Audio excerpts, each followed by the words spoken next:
before we get to the transition from the Washington consensus to what you call the Wall Street consensus, which is the one that will be the second neoliberal consensus that will appear and that is still at work and at play right now. Just quickly, maybe let's go back to the beginning of the Washington consensus and what role did the collapse of other consensuses played in the emergence of the Washington consensus.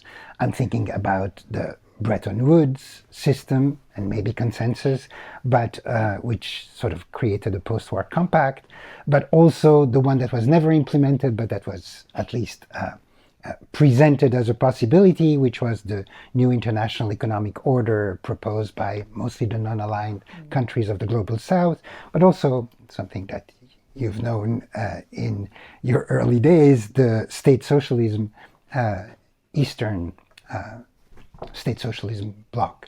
So how do we articulate the beginning of the Washington consensus with the collapse of at least two of these regimes and the never emergence of the third one, which would be the NIEO? All right. So I would, in many ways, the most well-known account is the collapse of the post-Keynesian economic order on the back of the kind of contradictions of the capitalist accumulation regimes in countries in the global north, particularly, but not exclusively, the United States. And an important moment there is the disintegration of the Bretton Woods system of fixed exchange rates that put the US dollar at the center of the international monetary order and tied the US dollar to gold, while avoiding to a certain extent some of the restrictions and kind of contractionary nature of a full gold standard.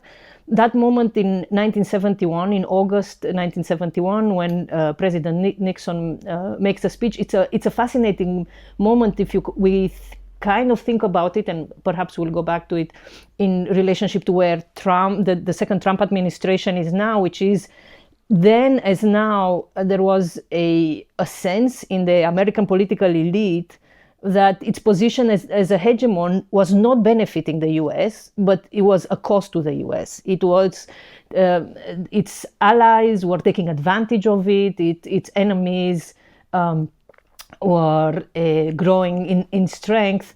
And if you listen to that speech, Nixon says, well, we have three priorities in this before the new international economic order. Nixon came up with the new economic policy plan. He called it like that. And he said, we have three priorities there. The first priority is jobs, trying to increase American jobs, which sounds kind of familiar.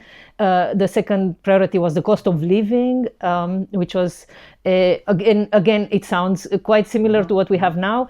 And the third one was, he called it the role of the dollar and protecting the American dollar against he called them international money speculators. And that to me is the beginning or marks the beginning of the growing hegemony of financial capital that will solidify during the 1980s and 1990s with neoliberalism, and will kind of become very visible with what I call the Wall Street consensus. And what Nixon meant by international money speculators was he imagined some sort of financial speculators in the euro-dollar market in London that were constantly trying to get or to speculate that the US will either have to drop or to change the rate at which the US dollar was trading to gold, or it would try to change the exchange rate at which surplus countries like Germany, their currencies were trading against the dollar. And this constant speculation that kind of ended up by the late 1960s as being described as a crisis of the dollar. This constant speculation, Nixon attributed to some, bizarre, unknown, like faceless list of international money speculators. When you read the Bank of England's 1971 papers on the euro-dollar market, you see they were American banks in London. The American banks in London were creating offshore dollars in London.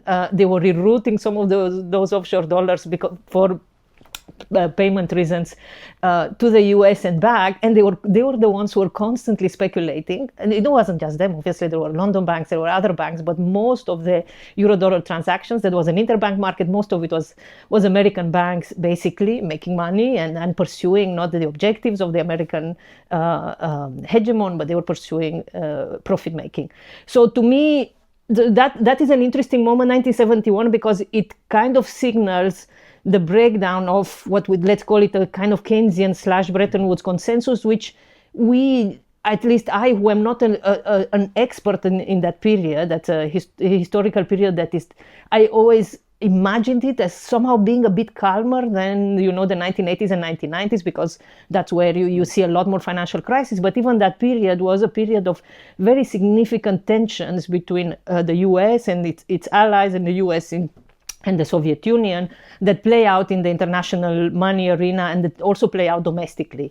And the end, when that consensus breaks down with Nixon saying, okay, you know what, we can't defend this system anymore. I'm going to prioritize my domestic economy. I'm going to use my interest rates in order to try to stimulate the economy. I'm going to use my fiscal policy to try to stimulate the economy to achieve higher jobs, or to try to redress the trade deficits. The US was then as concerned about trade deficits and blaming others for trade deficits as it is now.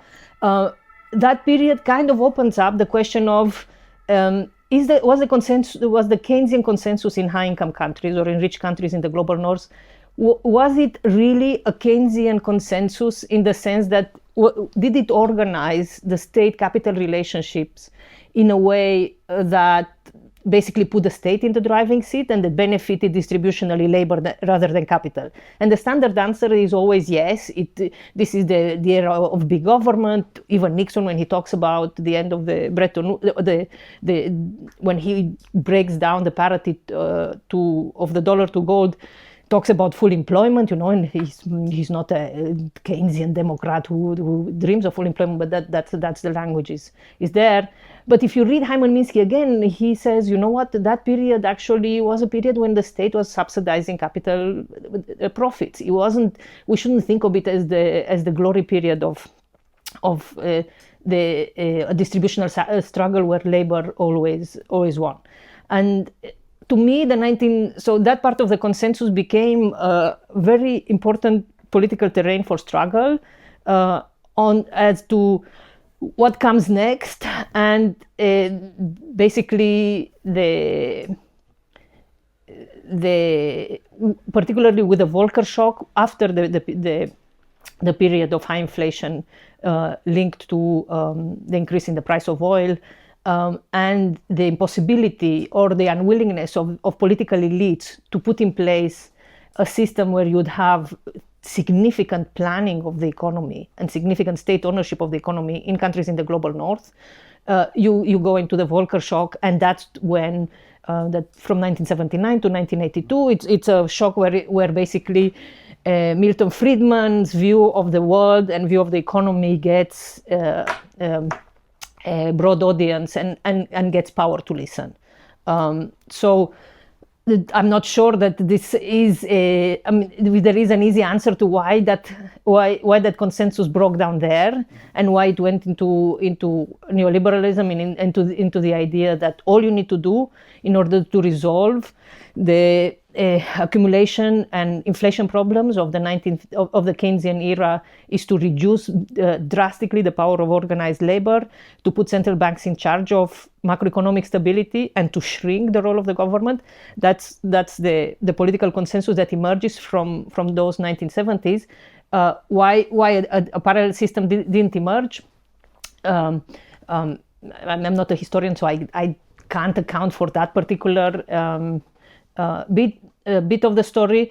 I am clearer that the new international economic order of countries in the global south, who in 1974, while everything, while the US and the global north is undergoing this kind of period of very profound instability, where the logic of the international economic order is being questioned, countries in the global south, with support from UNCTAD and with support from the dependency school, they articulate a vision of an international world economy where there is more equality, where the post-colonial world somehow manages to become equals to countries in the global north, where patterns of unequal exchange are reversed, where you get technology transfers, where you get industrialization in a way that deals with what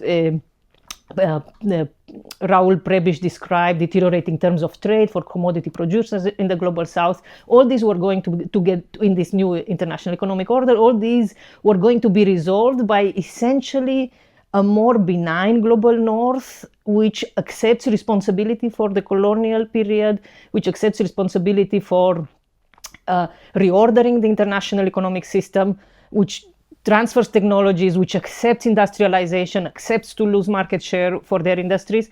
And that is probably the shortest lived consensus we have had in some ways, because by the late 1970s, beginning of the 1980s, nobody takes it seriously in the global north.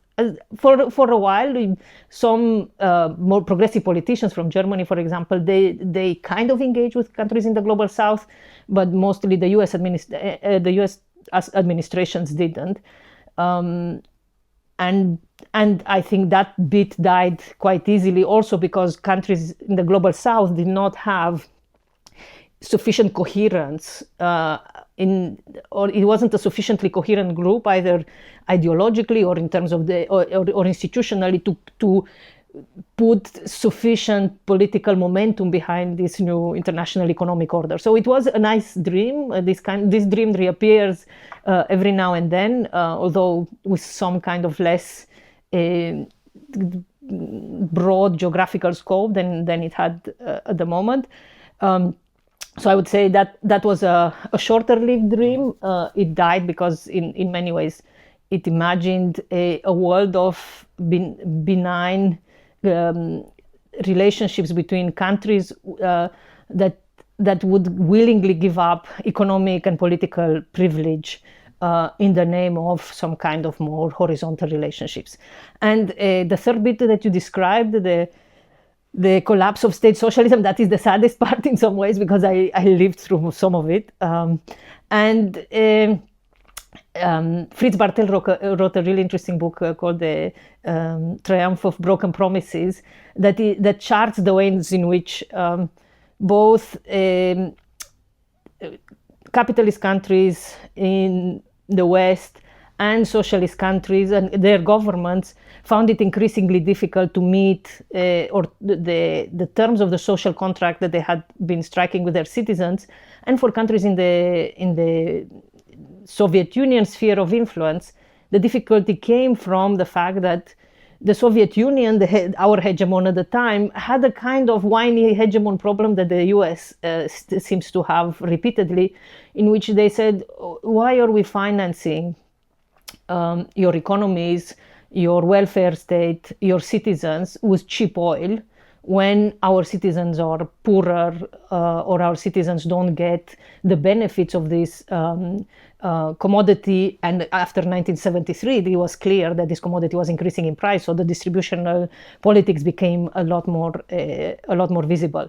So countries in the Soviet sphere of influence, it became, in many ways, found it increasingly difficult to sustain their planning and particularly their social provision for the citizens, which wasn't like extremely generous. But I can remember in the early 1980s, well, I can't remember, but my parents tell me, or in the late 1970s, early 1980s, we would get free healthcare, free transport or very, very cheap transport, free education, free holidays in the summer, and a lot of different items of food provided directly by the state. So it was a certain burden, and this burden that required imports of oil or imports of various commodities